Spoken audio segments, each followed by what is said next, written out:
Bangladesh student protests turn deadly as demonstrators bring nation to standstill. In Bangladesh, escalating clashes between pro-government forces, police and students protesting against a civil service job quota system have spread across the country and led to at least 6 deaths, with thousands more injured. Analysts say the protests are a reaction to long-term oppression by what many view as an authoritarian regime, exacerbated by the inability of the government to address an ongoing economic crisis and a lack of democratic avenues for change. This movement has emboldened people now.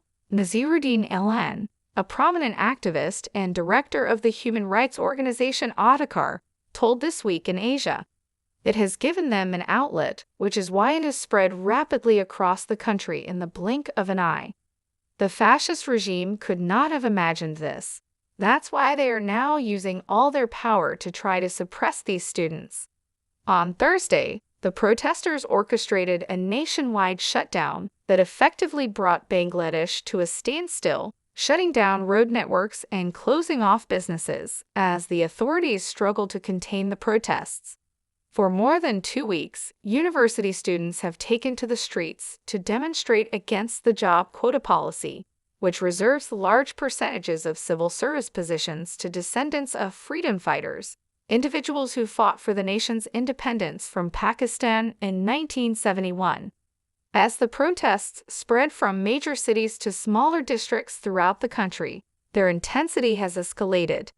Despite forceful interventions by the police and pro-government factions, particularly the Bangladesh Chhatra League, BCL, the student wing of the ruling Awami League, the widespread participation in these protests has significantly disrupted daily life, bringing into sharp focus the challenges facing Bangladesh's political landscape.